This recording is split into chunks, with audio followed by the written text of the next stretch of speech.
Estamos estudiando el capítulo 7 de Juan y lo terminamos. ¿Recuerdas? Terminamos el capítulo 7. Quizás solo hacer un poquito de memoria de qué está sucediendo. Sígueme acá. ¿Recuerdas que en Juan capítulo 6, ¿qué fueron los eventos grandes que suceden en Juan 6? ¿Recuerdas que le da de comer a los 5,000 varones? Que tuvo que haber sido más de 15,000 personas. Jesús les da de comer. Cuando decimos les da de comer, no es que fue a comprar comida. Les da de comer milagrosamente. Saca panes y peces para darle de comer a toda esa gente. De la nada, ¿verdad? Entonces, impresionante esto. Pero ¿recuerdas a dónde sucede este milagro? Correcto. ¿A dónde? En Galilea, exacto. Allí en Galilea sucede este milagro. Fíjate, el ministerio de Jesús en Galilea, Galilea muy al norte, una región llena de ciudades pequeñas, algunas ciudades pequeñas de Galilea muy famosas. Ahí tienes Nazaret, por supuesto, ahí tienes Capernaum, ahí tienes Caná de Galilea, donde fue las bodas de Caná, ahí tienes muchas regiones pequeñas donde Jesús se mueve y está en todas estas regiones precisamente ministrando. Ahí vemos una gran parte del ministerio de Cristo, allí precisamente en Galilea. Vemos muchos de los capítulos de los otros evangelios, Mateo, Marcos, Lucas, lo vemos sucediendo allí, muchos milagros sucediendo en Galilea. Ok, pero luego Jesús tiene que ir a Jerusalén y se va a Judea. Judea es la región, Jerusalén es la ciudad. Y se va a Judea, a Jerusalén. Y él sabe que va a morir. En Judea lo van a matar, él lo sabe. Tanto que entra a Judea, ¿recuerdas cómo entra a Judea? Encubierto. Entra encubierto a Judea y logra entrar, pero luego se pone a enseñar en el templo. Y él sabe que lo van a matar. Lo van a matar 6 meses después. ¿Cómo sabemos eso? Por las fiestas. La fiesta de los tabernáculos descrita en el capítulo 7. Todo el capítulo 7 nos describe la fiesta de los tabernáculos, una fiesta judía que sucede allí por el mes de octubre. Y luego vemos la fiesta de la Pascua. La siguiente Pascua, Cristo va a morir. Cristo murió en una Pascua. ¿Recuerdas que tenemos el domingo ¿recuerdas? De resurrección? Es por esto, porque es una Pascua. Sabemos la fecha que se mueve entre marzo y abril por eso, porque Cristo murió en una Pascua. Es una fecha histórica. Ok, fíjate, estos últimos 6 meses, Cristo desarrolla mucho de su ministerio en Jerusalén. Y ahora vamos a entrar al capítulo 8. Y el capítulo 8 sigue la tónica de los últimos capítulos. ¿Quieres algo curioso de cómo escribió Juan? ¿Quieres algo curioso? Capítulo 5 comienza con un milagro y luego empieza un discurso del Señor Jesucristo. Luego, ¿cuál fue el milagro de capítulo 5 con el que inicia? Míralo en tu Biblia. Ajá. El paralítico en Betesda. Entonces, fíjate, este es como el patrón con que escribe Juan. Yo quiero que entiendas que Juan nos está dando un patrón, ¿sí?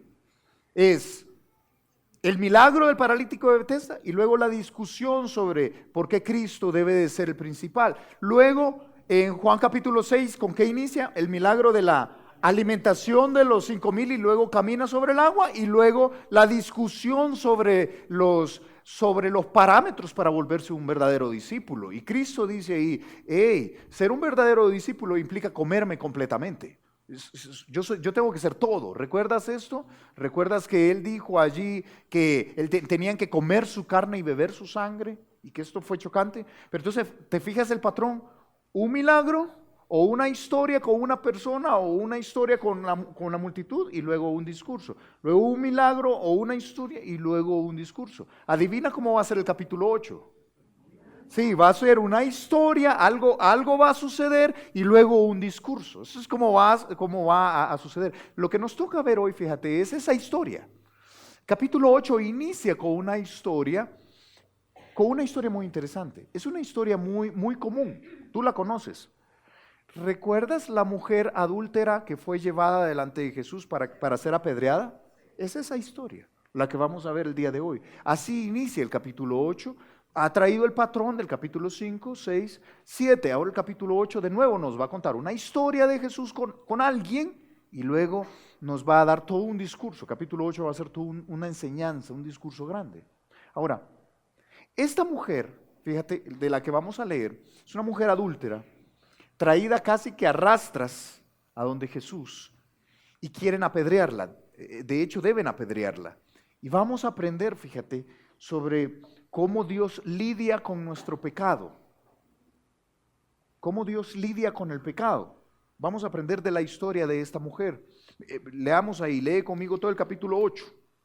Capítulo 8, a partir del verso 1, para tener todo el contexto.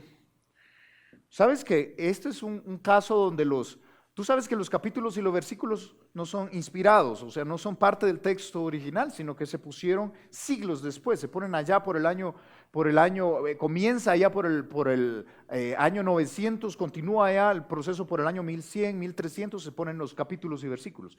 Este es uno de esos cortes raros que yo hubiera puesto el verso 1, 8.1 lo hubiera puesto en el 7.53.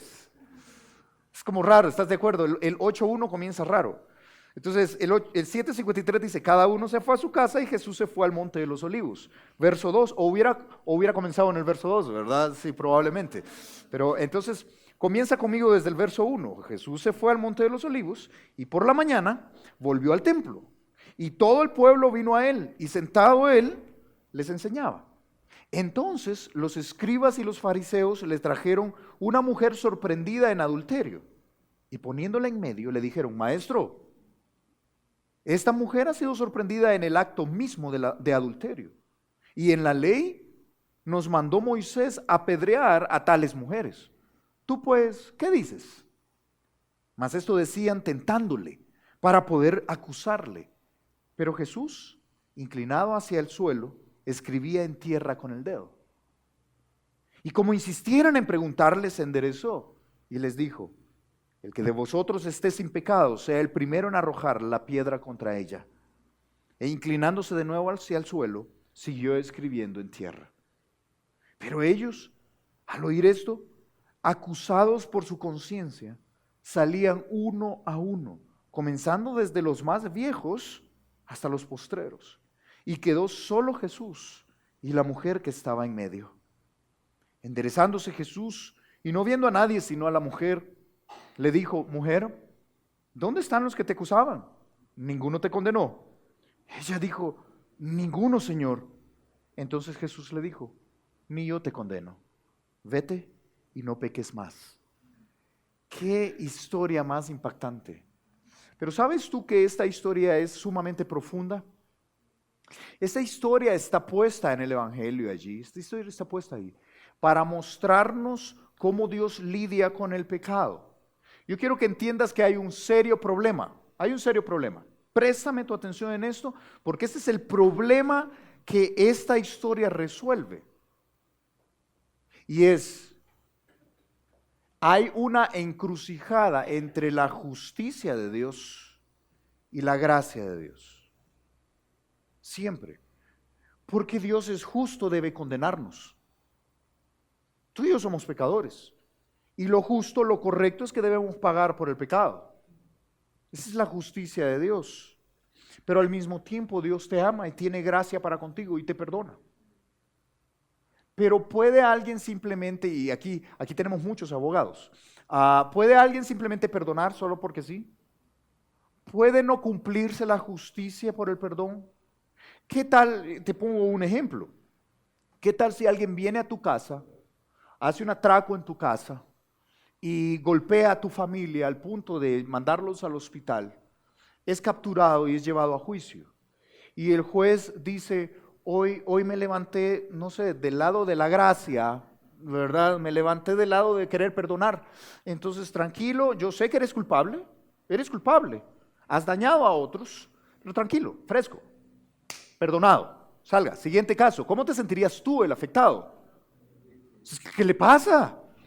Eso no es factible, no es posible, porque la justicia debe cumplirse, ¿estás de acuerdo? Pero eso es nuestro caso, tú y yo somos culpables. Y la justicia se debe cumplir. ¿Y cómo hacemos? No tengo oportunidad porque soy culpable. Así es, ya entendiste el problema. ¿Cómo se hace entonces? ¿Puede venir Dios y simplemente decir, perdonados, fresco, tranquilo, no se cumple la justicia? No puede, porque Dios es un Dios justo. Ok, esta es la encrucijada en la que quieren encerrar a Jesús aquí, en este texto. En este texto vamos a aprender, fíjate, cómo esta encrucijada, imposible de resolver para el hombre, es resuelta por la divina sabiduría. Y vamos a ver aquí cómo Dios sí lo resuelve. Dios resuelve este problema. Esta encrucijada es resuelta por Dios aquí en esta historia. Y Juan nos pone esta historia, fíjate, allí, porque tú sabes que Cristo hizo muchísimas cosas. Muchas historias podrían escribirse. Pero Juan eligió algunas para mostrarnos su punto. Y el punto de Juan, ¿cuál es el punto de todo el Evangelio de Juan? ¿Recuerdas? Juan 20, 30, 31. Sí, demostrar, como está diciendo el hermano acá, demostrar que Cristo es el Hijo de Dios, que es Dios mismo. El punto de todo Juan es demostrar que Cristo es Dios y que creyendo en Él tenemos vida eterna. Ese es el punto de todo Juan. Y él elige ciertas historias para demostrar su punto, para argumentar su punto. Y esta historia va a mostrar cómo solo Dios puede perdonar pecados y cómo puede hacerlo de manera justa. Fíjate, a la hora de lidiar con el pecado, vamos a ver acá, fíjate, cómo Dios ocupa la ley y la justicia para acusarnos, pero ocupa la gracia y el perdón para no condenarnos. ¿Cómo hace esto? ¿Cómo es esto posible legalmente? Legalmente para Dios. ¿Ok? Vamos a aprender eso. Eso es un principio profundo de doctrina. Es una pieza grande de doctrina. Pero vamos a aplicarlo a nuestra propia vida. ¿Cómo se lidia con el pecado? ¿Cómo Dios lidia con nuestro propio pecado? Pero al mismo tiempo, ¿cómo tú y yo deberíamos lidiar con el pecado de otros? Vamos a estudiarlo. Mira, vamos a ir parte por parte. A la hora de lidiar con el pecado, lo primero que vemos es que Dios enseña al pecador el camino. Dios siempre está en el proceso de enseñar al pecador el camino. Siempre, siempre, siempre. Tú y yo no tenemos oportunidad de salir de nuestro pecado si no somos enseñados. La enseñanza de Dios y la enseñanza de la Escritura es la cosa para lidiar con el pecado. Mira cómo lo hace allí, mira cómo comienza el capítulo 8. Si te gustan los detalles en la Biblia, ahí en el texto dice el capítulo 8, verso 53 del capítulo 7, solo para que entiendas lo que está sucediendo. Cada uno se fue a su casa. ¿Cuándo? ¿Qué había sucedido allí? ¿Recuerdas? Solo lee el capítulo 7, unos pocos versos atrás. Jesús está enseñando en el templo, de hecho Él se pone de pie y grita. ¿Te acuerdas lo que grita? Si alguno tiene sed, venga a mí y beba. Y el que cree en mí, como dice la Escritura, de su interior correrán ríos de agua viva. Vengan, yo soy la respuesta. Y esto causa un alboroto. Y lo que termina es una discusión entre los fariseos, Nicodemo y los fariseos. Y luego que termina la discusión, cada uno se fue a su casa. Pero ¿sabes que Jesús no? Solo como dato interesante, Jesús no se va a su casa. ¿Sabes que el Evangelio de Juan no reporta ningún momento donde diga que Jesús durmió en Jerusalén o estuvo en Jerusalén pasando la noche ahí en alguna casa? Es interesante porque sí reporta que pasó en la casa tú sabes que ha estado en la casa de Pedro, su casa está en Capernaum. Vemos que él tiene movimientos en casas. Tú sabes que visita a Marta, María y Lázaro, lo vamos a ver más adelante, en las afueras de ahí mismo en Judea, en las afueras. Pero ¿sabes que no hay una casa que le reciba en Jerusalén? Es interesante. Tanto que él se va a pasar la noche al Monte de los Olivos, dice ahí el verso 1. Y Jesús se fue, no a una casa, Jesús se fue al Monte de los Olivos. El maestro no tenía dónde descansar. El maestro se fue al Monte de los Olivos y ahí pasó la noche. ¿Cómo sabemos que pasó la noche? Por el siguiente verso. Y por la mañana, o sea, y ahí pasó la noche. Por la mañana entonces vuelve al templo y mira qué interesante. Y todo el pueblo vino a él y sentado él como un buen rabino, con autoridad. Los rabinos se sentaban por su autoridad. Y sentado él, ¿qué dice? Mira ese verbo tremendo, les enseñaba. Te puedes imaginar, ¿sabes? Eso es muestra de la compasión de un Dios cercano. Yo quiero que entiendas el cuadro que está ahí. Jesús está en el monte, en la presencia de Dios, arriba, y Él es capaz de bajar al templo, a la casa de Dios, donde la gente está buscando a Dios, y les enseñaba. Él enseña a los pecadores el camino. ¿Sabes que el ministerio de la enseñanza es la cosa? ¿Quieres tú, quizás alguien aquí puede estar diciendo, ¿cómo puedo yo dejar mi pecado? La enseñanza es el inicio de esto. Es aprender la palabra de Dios para entonces poder aplicarla. Es Cristo viniendo a la gente, al pueblo, y dice, yo voy a enseñar al pecador el camino, es parte de su corazón. La enseñanza de la Escritura es lo que nos ayuda a evitar el pecado. El pecado y la enseñanza de la Escritura siempre se encuentran, y siempre la Escritura nos redarguye, y siempre hay un cambio. Esa es la idea. Por eso la enseñanza es tan importante. Mira, Salmo 25, lo compartía ayer un hermano en el grupo de hombres que tuvimos. Dice, Salmo 25, 8, bueno y recto es Jehová. Por tanto, Él enseñará a ¿quiénes? ¿Sabes que esa es una tónica, una dinámica de Dios a través de los años?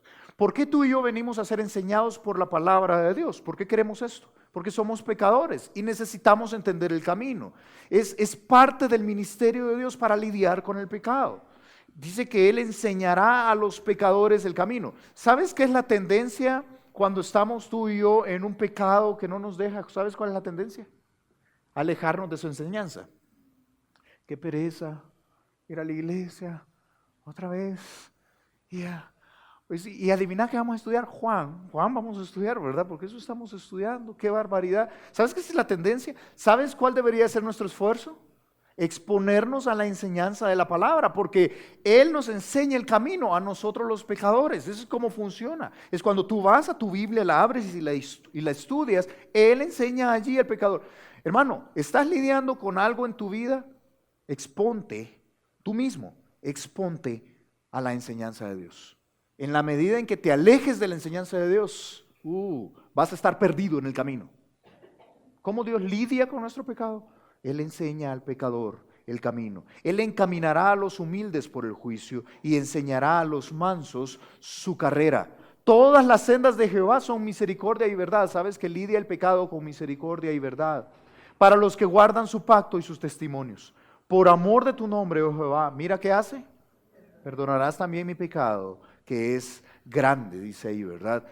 Mi hermano, Dios lidia con nuestro pecado a través de su enseñanza. ¿Recuerdas este salmo? Muchos lo memorizamos de pequeño, ¿verdad? Salmo 119, 11. En mi corazón he guardado tus dichos. ¿Sabes cómo uno vive como pecador una vida teniendo victoria sobre el pecado? Guardando sus dichos en su corazón. Uno tiene la palabra de Dios ahí, la aplica, es la enseñanza de Dios y Dios enseña al pecador el camino. Acércate a Dios y entonces te alejarás del pecado. Es una regla general. Acércate a Dios y te alejarás de una vida de pecado. Aléjate de Dios y te acercarás de una vida de pecado. Ahora, yo quiero que entiendas que lo que vemos acá es a una mujer adúltera captada en el mismo acto del adulterio. Lo que tienes ahí es una vida desastrosa. Lo que tienes acá es una consecuencia fea por el pecado. Y es que el pecado ensucia, el pecado arruina. Tu pecado, mi pecado arruina nuestros matrimonios, arruina nuestras relaciones. Tu pecado y mi pecado arruina nuestra relación con nuestros hijos. Nuestro pecado arruina la vida. A veces pensamos que no pecar es una restricción dolorosa. Es como ellos pueden pecar y yo no, pero ni modo, yo soy cristiano, no puedo pecar. Pero tú sabes que es todo lo contrario. Es qué bueno que ahora tengo freno para no pecar. Qué bueno que Él me está enseñando el camino para no pecar, porque en la medida en que me alejo del pecado, mi vida es más feliz. Si quieres ocupar una palabra utilitaria, es más feliz, es más dichosa, es una mejor vida. ¿Has visto personas que se hunden en el pecado? ¿Cómo sus vidas son desastrosas?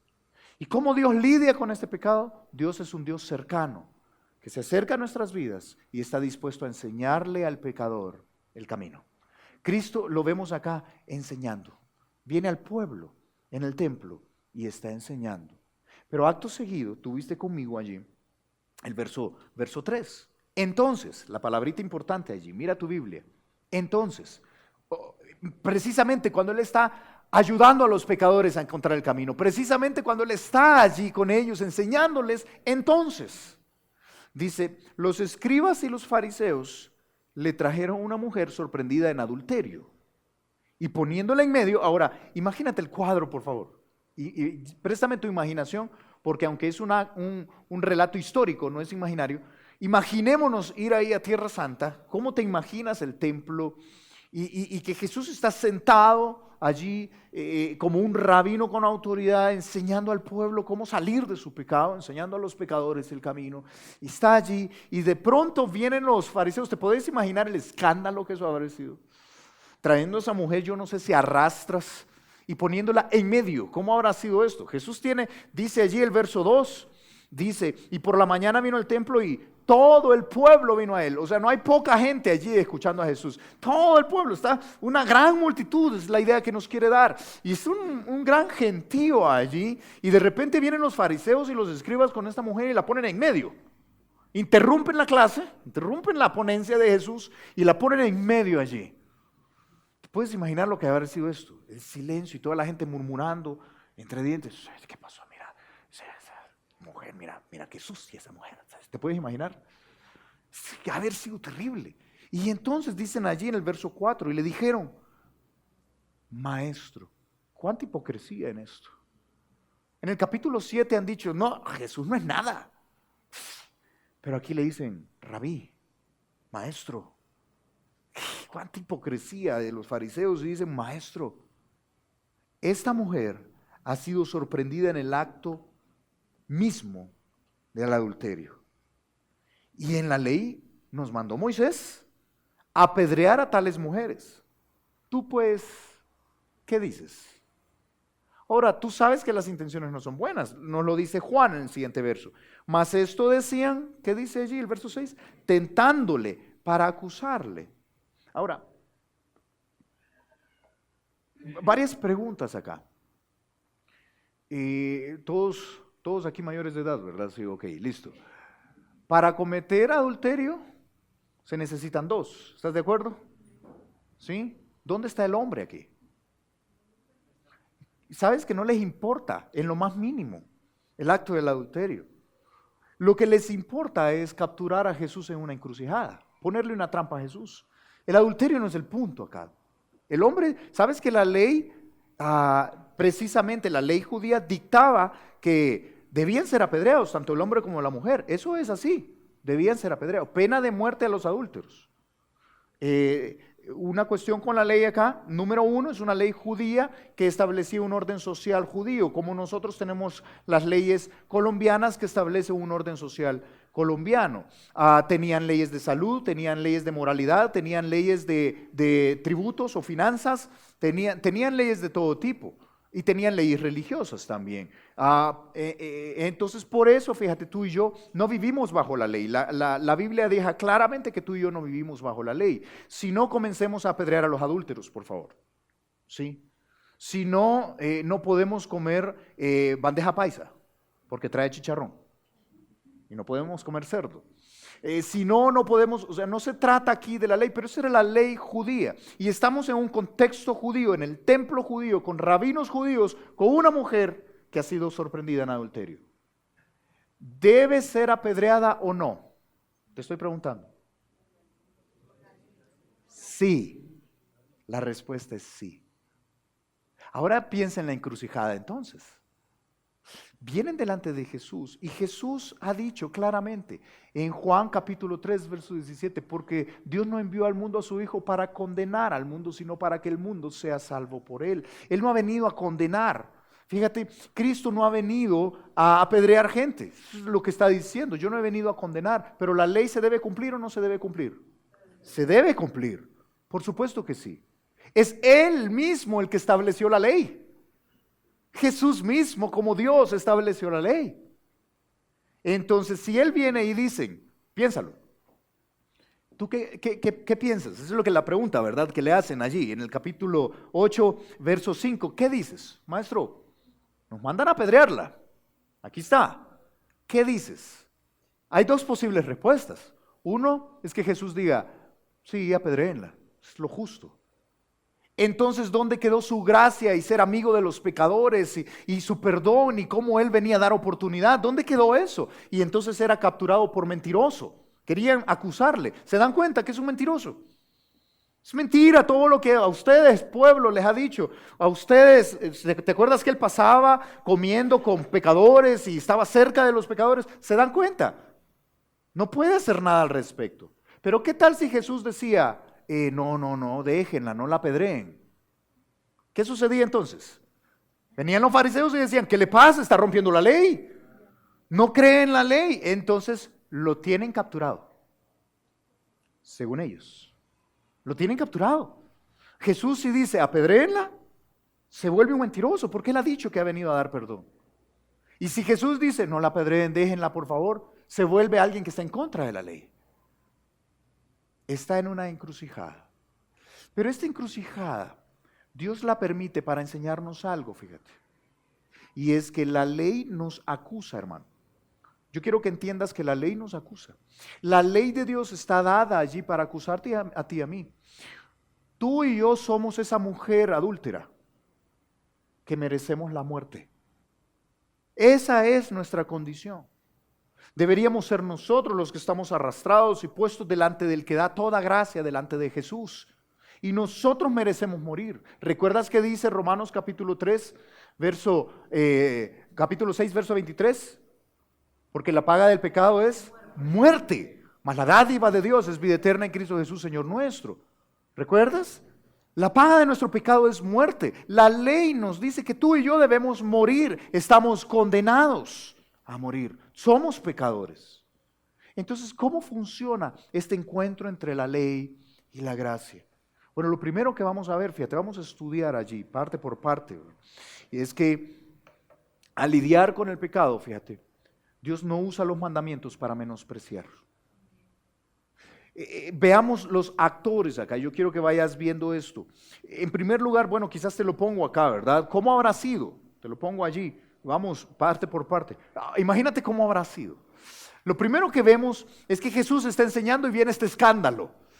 Viene este escándalo y le tiran a una mujer allí en medio de toda esta gente y lo que le dicen es, ella fue encontrada en el acto mismo del adulterio. Entonces lo primero que debes ver, fíjate conmigo, es que no hay excusa para la mujer. No hay tal cosa como, no, pero pobrecita la mujer. Mala onda, no seamos así. No existe esto. Yo quiero que entiendas que no existe eso. Que tú y yo no somos perdonados porque pusimos, yo no sé si tú has visto el gatito de Shrek, ¿sí? Los ojos del gatito de Shrek. Y porque Dios dijo, me dan lástima, pobrecito. No, está bien, pues no.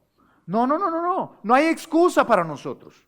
Debemos morir, punto. Somos pecadores, esa mujer es adúltera.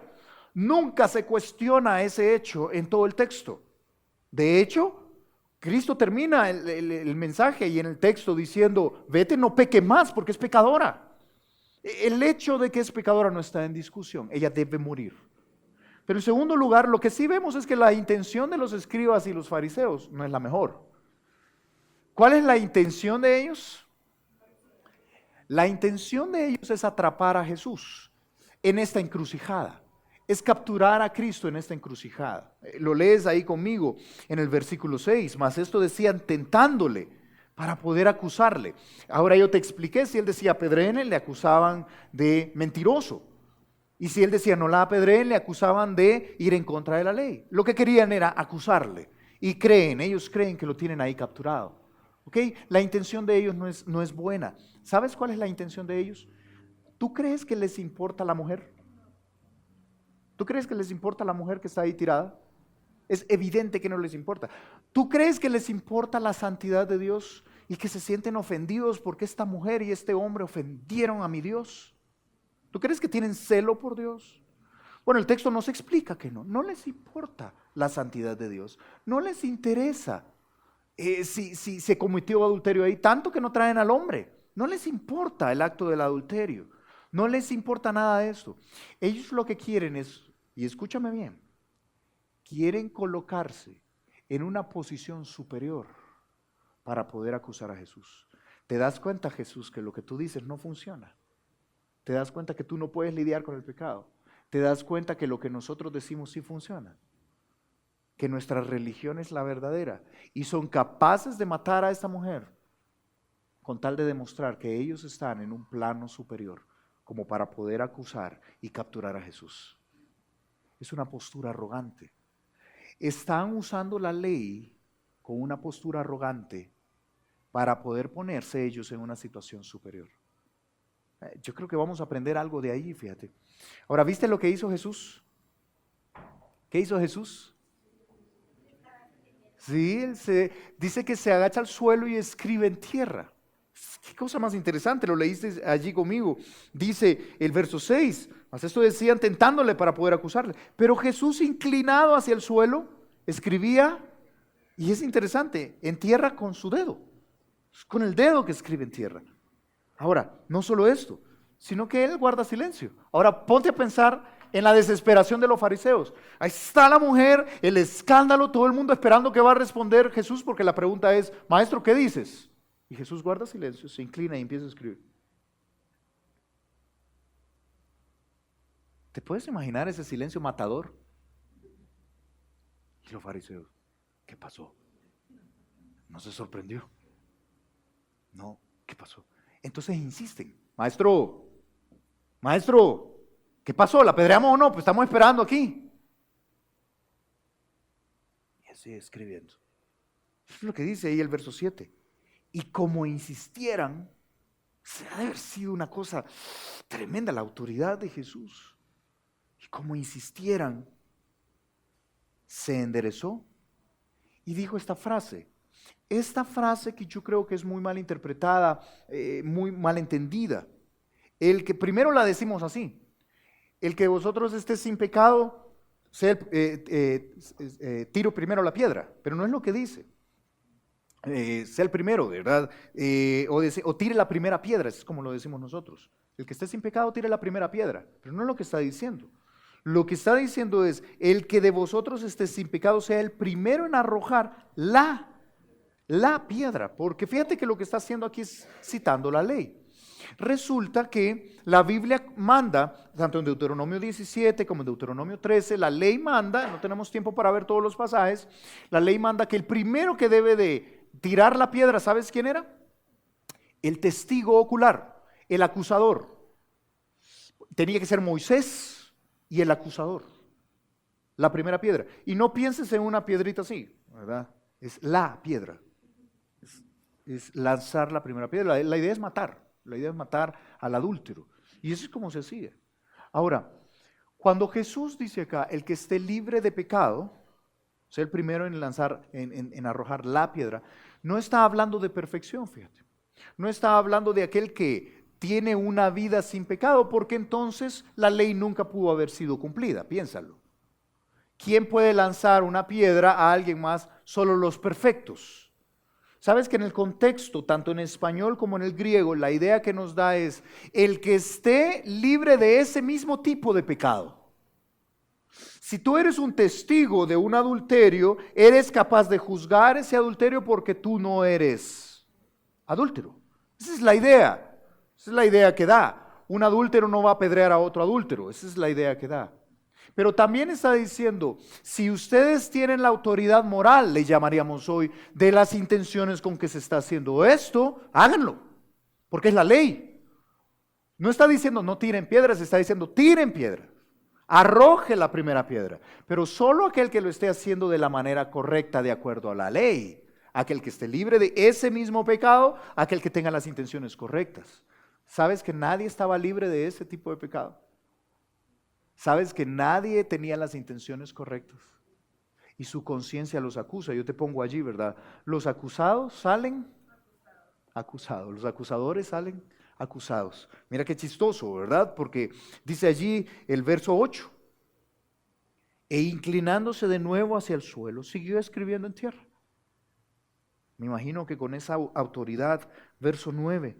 Pero ellos, al oír esto, acusados por su conciencia, o diríamos reprendidos por su propia conciencia, salían uno a uno, comenzando desde los más viejos hasta los postreros, y quedó solo Jesús y la mujer que estaba en medio. ¿Sabes? Cristo lo que está haciendo ahí es aplicando la ley. Y con la misma ley con que Él ilumina a estos hombres, esta misma ley los acusa. Es que sabes que la ley está dada para acusar. ¿Qué habrá escrito Jesús en el suelo? ¿Qué habrá escrito Jesús en el suelo? Quizás la ley, ¿verdad? Quizá la ley. ¿Sabes qué es curioso? Que la Biblia nos dice que Dios ha escrito con su dedo. Jesús es Dios. Y este es el dedo de Dios. ¿Sabes que la Biblia nos dice que la mano y el dedo de Dios han escrito en el pasado? ¿Y sabes que escribieron? La ley. En Éxodo capítulo 31, verso 18 dijo, y dio a Moisés, cuando acabó de hablar con él, en el monte de Sinaí, Dios le dio 2 tablas del testimonio, tablas de piedra escritas ¿con qué? Con el dedo de Jesús, con el dedo de Dios. ¿Sabes que vienen estos fariseos y escribas que han transcrito la ley a aquel que había escrito la ley originalmente? Y vienen delante de él y le dicen, la ley dice, yo puedo imaginarme a Jesús, ¿y tú qué me vas a decir de la ley? Yo la escribí allá en el monte Sinaí. ¿Qué estaría escribiendo Jesús? Probablemente la ley, probablemente, con su dedo recordándoles la ley, recordándoles que el dedo de Dios escribió la ley. Es un acto físico que debería recordar esto. Pero ¿sabes tú también que en Daniel aparece una mano viniendo de Dios escribiendo juicio? Ahí en Daniel capítulo 5 dice entonces al rey Belsasar, dice entonces de su presencia, de la presencia de Dios fue enviada la mano que trazó esta escritura, y la escritura que trazó es Mene, Mene, Tekel, Uparsin. Esta es la interpretación del asunto, dice Daniel. Mene, contó Dios tu reino y le ha puesto fin. Tekel, pesado has sido en balanza y fuiste hallado falto.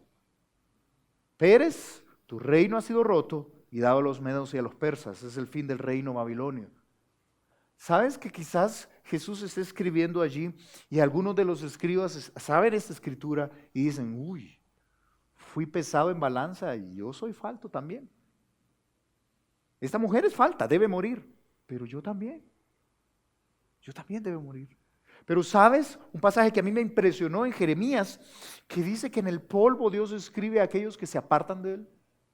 Y Cristo dice ahí que está escribiendo en el suelo, en el polvo. Dice Jeremías 17:13, oh Jehová, esperanza de Israel, todos los que te dejan serán avergonzados, y los que se apartan de mí serán escritos, ¿a dónde? En el polvo, porque dejaron a Jehová, manantial de aguas vivas. ¿Será que quizá Jesús estaba escribiendo, cumpliendo esta profecía en el polvo, el nombre de todos los que le dejaron? Y está escrito en el polvo. Como sea, fíjate, lo que está escribiendo es juicio. Es juicio.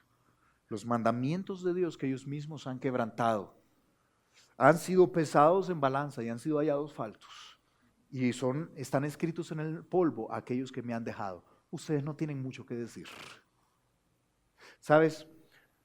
Tú y yo somos esa mujer, hermano, traída al polvo, que merecemos morir.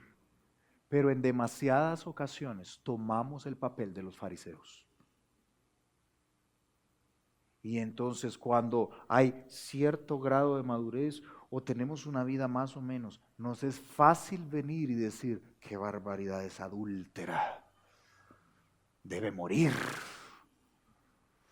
Y la forma en que lidiamos el pecado de otros ni se parece a la forma en que Dios lidia nuestro propio pecado.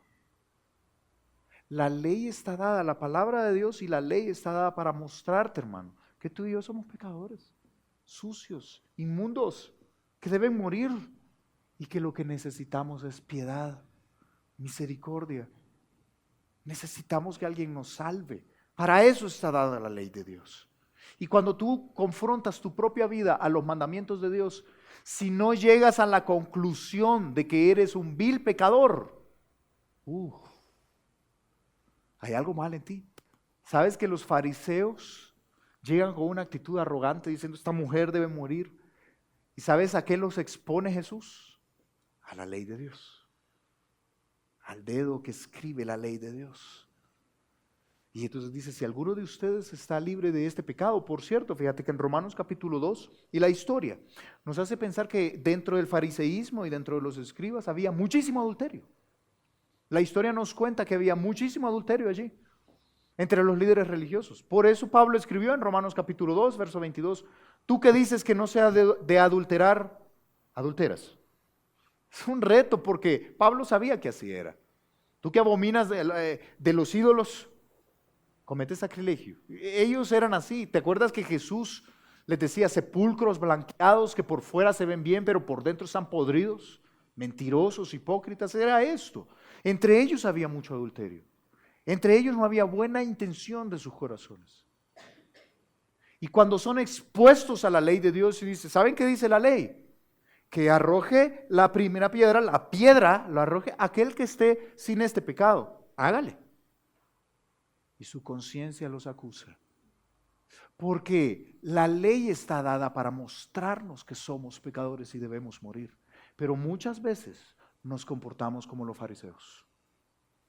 Y decimos, qué barbaridad ese pecador. Es que lo que se debe de hacer es, cuando tú y yo somos iguales.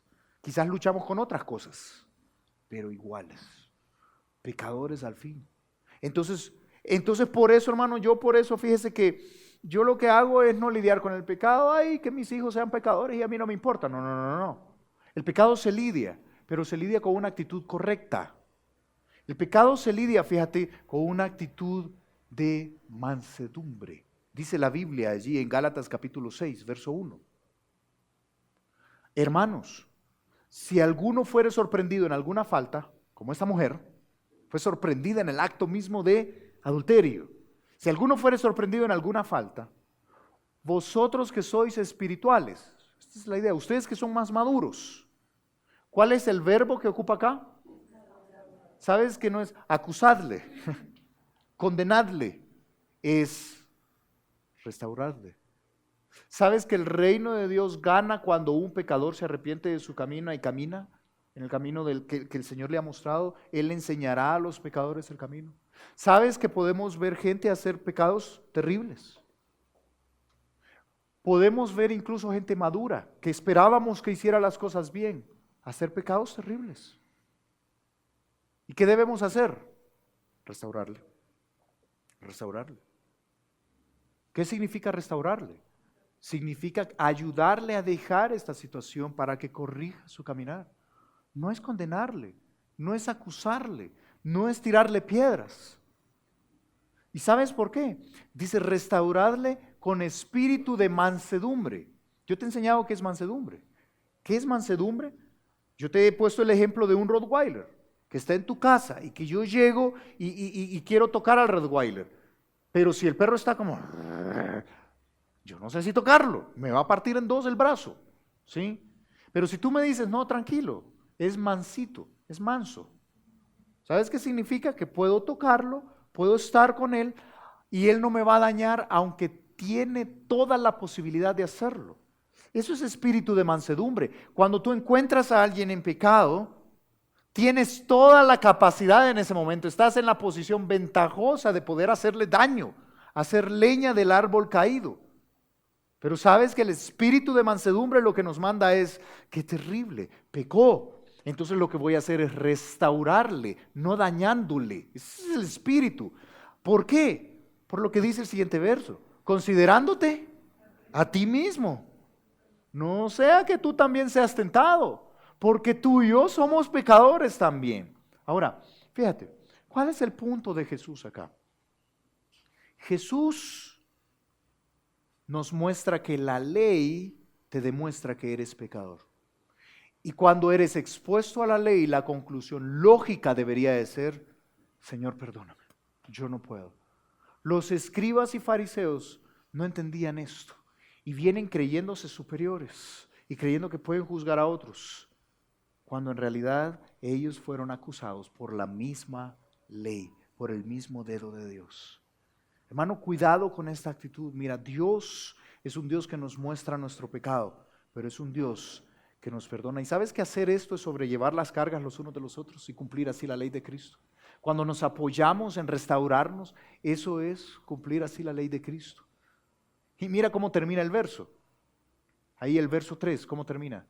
Porque el que se cree ser algo, no siendo nada, engañado es. A sí mismo se engaña. Si tú crees que eres algo, que tienes una posición distinta a la de tu hermano que ha pecado, a ti mismo te engañas. Porque tú y yo somos pecadores. Se hace con espíritu de mansedumbre. Se hace de la manera correcta. Ahora, fíjate, la ley tenía a esta mujer Quiero que me sigas en esto. Y la ley dice que debe apedrearla, pero de la manera correcta, con los jueces correctos. Sabes que a veces creemos que la ley era una anarquía a veces. Creemos que decimos, sí, la ley era ojo por ojo, diente por diente. Así que si alguien me quitaba algo, venía yo, si alguien me pegaba, le pegaba yo. No, eso no era la ley, te has equivocado. La ley pasaba por jueces. Ojo por ojo, diente por diente significa, él me quitó a mí mi ganado, entonces yo voy a los jueces, compruebo que esto es así, y los jueces le quitaban a él su ganado para restituírmelo a mí. ¿Entiendes? No era una anarquía que me pegó, le pego. No, es quien dice. Eso no era así, pasaba por los jueces correctos. Así funcionaba la ley. De la misma manera, a veces pensamos que, ve, mi esposa es adúltera, ayúdame por favor, empecemos a tirarle piedras. No funcionaba así. No andaban matanzas por todos lados, vamos a matar. Adúlteros, vamos a... No funcionaba así. Había un proceso legal y este proceso legal era ir a los jueces correctos. Entonces los jueces tenían que ser aptos para esto. ¿Sabes qué es lo que teníamos acá? Un montón de jueces ineptos, no aptos. ¿Sabes cuál es mi punto? Quizás tú y yo tampoco seamos los mejores jueces. Quizás tú y yo no seamos los jueces más aptos para lanzar la piedra. Cuidado, cuidado. Entendámonos pecadores y no uses los mandamientos de Dios para menospreciar a otros. No lo hagas. Pero finalmente, entonces mira cuánta gracia. Mira cuánta gracia. ¿Cómo termina allí nuestro texto? Verso 10. Enderezándose Jesús, luego que ha escrito en tierra, enderezándose Jesús, y no viendo a nadie, sino a la mujer. Ya todos se habían ido. Nadie es un juez apto, por cierto, desde los más viejos hasta los más jóvenes, hasta los postreros. Nadie. Y dice allí, enderezándose Jesús, y no viendo a nadie, sino a la mujer, le dijo, mujer, ¿dónde están los que te acusaban? Ninguno te condenó. ¿Sabes que Jesús nunca dijo, no la apedreen? ¿Te fijaste? ¿Te fijaste la profunda sabiduría de Jesús allí? Nunca tuvo que decir, hey, fariseos, no la apedreen. Eso hubiera sido en contra de la ley. ¿Sabes qué dijo Jesús? Apedréenla. Si hay un juez justo aquí, hágale. Y no había un juez justo. Entonces se levanta Jesús y le dice, ¿qué pasó? ¿No te mataron? Eso es básicamente lo que le está diciendo. No, ninguno te condenó. Y mira la expresión de la mujer allí, en el verso 11. Ella dijo, ninguno maestro. ¿Así dijo? ¿Estás leyendo ahí tu Biblia?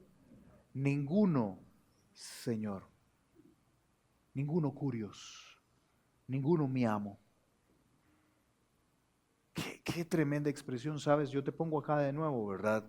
Cuánta gracia. Cuánta gracia para esta mujer. Y cuánta gracia para ti y para mí. Cuánta gracia. Ahora entiende esta gracia, cómo funciona. Entonces, en primer lugar, mira, el único que podía acusarla no lo hizo. ¿Quién era el único que era un juez digno allí? Jesús.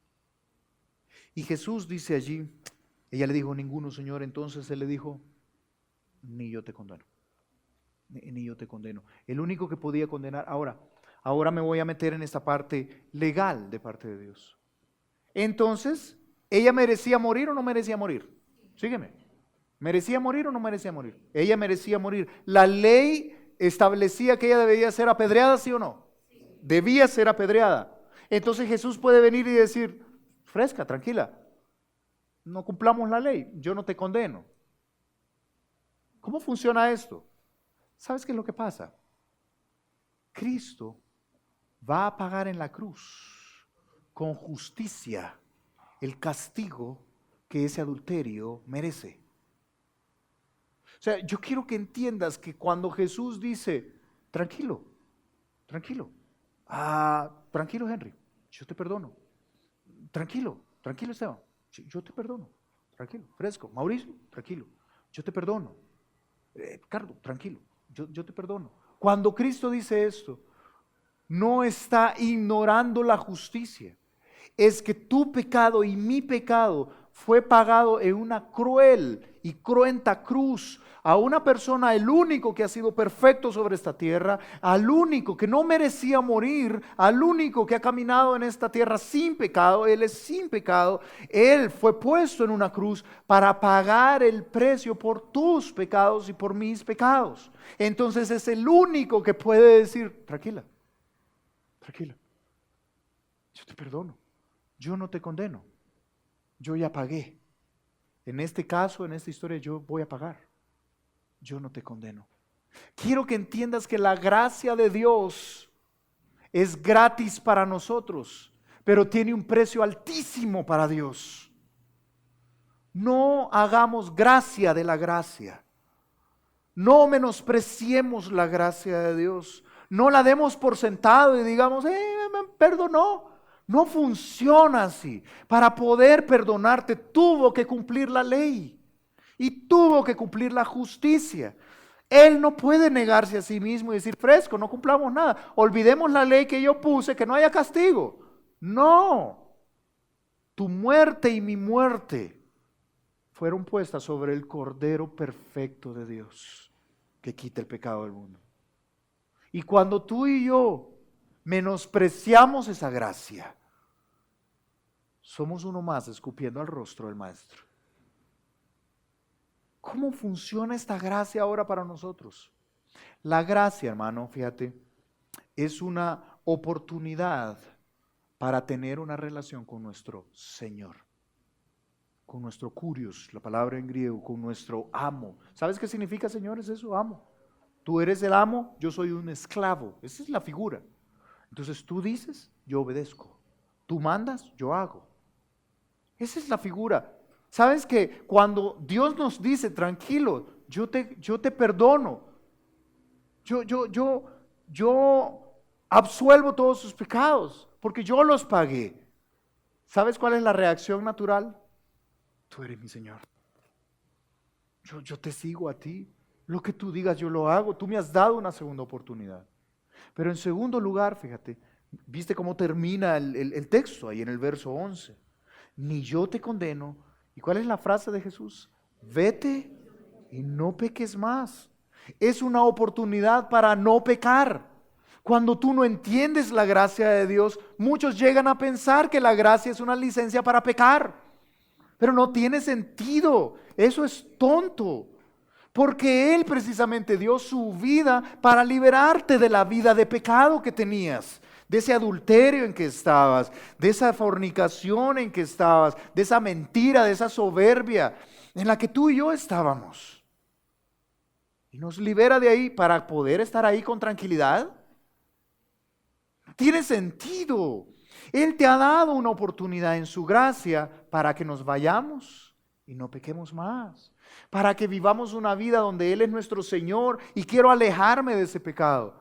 Él va a restaurar tu familia para darte la oportunidad de no pecar más, no para que peques con licencia. No tiene sentido. La gracia de Dios es la oportunidad de acercarnos a Dios con libertad. Ahora, ¿vas a pecar? Sí, vas a pecar. Esta mujer volvió a pecar con toda seguridad. No creo que haya vuelto a cometer adulterio, pero seguramente mintió o tuvo algún mal pensamiento o hizo algo. Somos pecadores, claro que sí. ¿Sabes cuál es la propuesta de Jesús acá? Yo te perdono para que tengas libertad de no pecar. No para que seas perfecto. En esta vida no seremos perfectos. Pablo mismo dijo en Romanos capítulo 7, miserable de mí, ¿quién me librará de este cuerpo de muerte? Porque el pecado que no quiero hacer, ese hago. Tenemos esta lucha, pero la pregunta es si estás en esa lucha. Algunos ni luchan. Es que el pecado me gana y me dejo ir con el pecado, ¿verdad? Algunos ni luchan. La gracia de Dios es darte la oportunidad de luchar ahora. Ahora puedes luchar. Ahora en su gracia puedes esforzarte y decir: no, yo me he ido y no peco más. Yo no quiero esta vida de pecado. Me estorba el pecado. El pecado me llevó a la muerte. Y Cristo me rescató de allí. Vete y no peques más. No es una licencia para pecar. Romanos capítulo 8, verso 33, lo pone de esta manera. Qué rico vivir bajo el perdón de Dios, hermano. Qué delicioso vivir bajo el perdón de Dios. Si tú estás aquí sin Cristo esta mañana, déjame decirte que tú estás muerto en tus pecados, pero que Dios te ama tanto que quiere abrazarte con su gracia. Él pagó ya por tus pecados, la justicia fue hecha y quiere darte vida eterna. Tú puedes aceptarlo o rechazar ese regalo. ¿Quién acusará a los escogidos de Dios? ¿Quién? Nadie. Si Dios es el que justifica, ¿quién es el que condenará? Eso es lo que estamos viendo. Si Cristo es el que murió. ¿Sabes que Cristo es el que te puede condenar y Él te dice, ni yo te condeno? Entonces, ¿quién puede condenarte? Nadie más. Más aún el que también resucitó, el que además está a la diestra de Dios, el que también intercede por nosotros. Hermano, cuánta gracia. Esta es la justicia de Dios. Miren, 2 Corintios capítulo 5, verso 21. Al que no conoció pecado, por nosotros lo hizo pecado. Qué cosa más tremenda. No es que solo puso nuestros pecados, lo hizo pecado en sí mismo. Para que nosotros fuésemos hechos, ¿qué? Justicia de Dios en Él. ¿Sabes que ahora somos justos? ¿Somos la justicia de Dios? No, hermano, pero yo fallo bastante y soy pecador. Si te creo, yo también. Pero somos hechos justicia porque se nos transfirió la justicia de Cristo, porque nosotros le transferimos nuestros pecados. Qué cosa más increíble. Él pagó. La justicia fue hecha. El pago está dado. Vete, no peques más. Tenemos una oportunidad de vivir una vida que vale la pena vivir. Romanos capítulo 6, verso 1 habla de esta gracia. ¿Qué pues diremos? ¿Perseveraremos en el pecado para que la gracia abunde? O sea que mis pecados están perdonados. Sí, están perdonados. Entonces puedo seguir adulterando. ¿Perseveraremos en el pecado para que la gracia abunde? No tiene sentido. Mira la respuesta de Pablo. En ninguna manera. Porque los que hemos muerto al pecado, ¿cómo vamos a vivir otra vez en él? ¿Cómo viviremos aún en él? La gracia no es licencia para pecar. Nunca lo ha sido. Es la oportunidad de vivir fuera del pecado, más bien. Vete y no peques más. Eso es solo como un detalle. Quizás debemos aprender a tratarnos con gracia unos con otros. Esposos, quizás debes tratar con gracia a tu esposa. Pero es que ella falla bastante. Sí, tú también. Trátala con gracia. Soporta sus fallas. Esposa, quizás estás acá y tú dices, ¿qué es de mi marido? Aguántalo con gracia. Mis hijos, usted no sabe, mis hijos, hermano, trátalos con gracia. Ten paciencia, trátalos con gracia. ¿Sabes que de gracia recibimos y debemos dar de gracia? Es un estilo de vida. Dice Mateo capítulo 10, verso 8. De gracia recibisteis, dad de gracia. Debemos tratarnos así, con esa misma gracia. De hecho, nuestras palabras deberían ser con gracia. Colosenses capítulo 4, verso 6 dice, sea vuestra palabra siempre con gracia, sazonada con sal, para que sepáis cómo debéis responder a cada uno. Algunos acá somos buenos para acusar. Es que usted es un... Somos buenos, fáciles para acusar. No, es que ustedes no están haciendo las cosas bien. Ustedes lo que deberían de hacer es... Quizás nuestras palabras deben de aprender a estar llenas de gracia, porque de gracia recibimos. Quizás debemos tratar a los demás con gracia. Hermano, ¿cómo lidia Dios con el pecado? Toma su ley. Él se acerca, toma su ley y nos enseña. Pero su ley nos muestra que somos pecadores.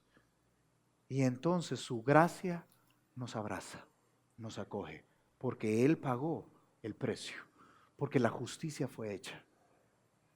¿Cómo deberíamos tratar a otros? Quizás enseñarle a los pecadores el camino.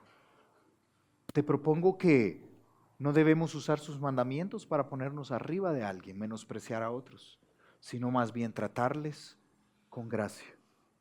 De la manera en que Dios lidia con mi propio pecado, debería de ser lo normal que yo lidie con el pecado de otros.